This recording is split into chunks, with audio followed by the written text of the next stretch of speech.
एक बार की बात है, एक दिन एक आदमी सुबह सुबह मॉर्निंग वॉक के लिए भ्रमण को निकला। तभी उसने एक गली में एक लड़के को गली की सफाई करते हुए देखा, जो कि वहीं पास में वहाँ के कुछ कुत्ते उस सफाई करने वाले पर भौंक रहे थे। फिर उस आदमी ने देखा कि वह सफाई वाला लड़का उन कुत्तों पर ध्यान दिए बिना अपने अपने सफाई के काम में व्यस्त था, जिसे भौंकते हुए कुत्ते को देखकर उस लड़के के चेहरे पर न तो कोई डर था और न ही उस लड़के का उन कुत्तों पर कोई ध्यान था। वह सफाई वाला लड़का बस गली की सफाई के काम में मगन था।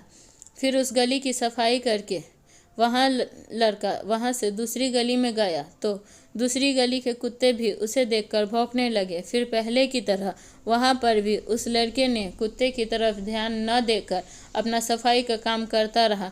उस लड़के ने गली की सफाई करके कुछ रुपए कमा लिए और भौंकने वाले कुत्ते भौंकते रह गए। इस तरह उस भ्रमण करने वाले व्यक्ति को अब यह समझ में आ चुका था कि भौंकने वाले अक्सर भौंकते ही रहते हैं, लेकिन जिन्हें आगे बढ़ना है वे लोग इन भौंकने वाले पर ध्यान नहीं देते हैं और बिना ध्यान दिए अपने कामों में व्यस्त रहते हैं।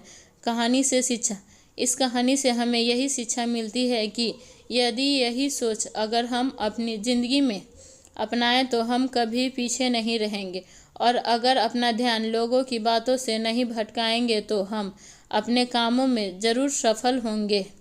इस कहानी में ये तो कुत्ते थे, लेकिन हर किसी के अपनी असल ज़िंदगी में हमारे आसपास के भौंकने वाले और हमारे दूसरों कामों में टांग अड़ाने वालों की भी कमी नहीं है, जो हमें हर पल नीचा दिखाना चाहते हैं। वो हर काम में टांग अड़ाते रहते हैं। तो ऐसे में हम किसी की भी परवाह करने की ज़रूरत नहीं है। हमें अपना काम अच्छे से करना चाहिए, तभी हम सफल बन सकते हैं।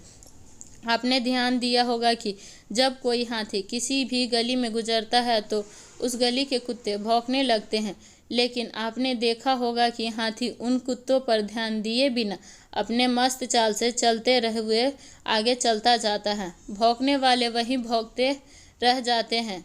इस तरह हम सभी को अपने अपने जीवन में आगे बढ़ने के लिए, सफल होने के लिए लोगों की फिजूल बातों को ध्यान दिए बिना हुए क्या कहेंगे लोग, ऐसे ही सोच बिना आगे बढ़ते रहना चाहिए। इस तरह हम सफल बन सकते हैं।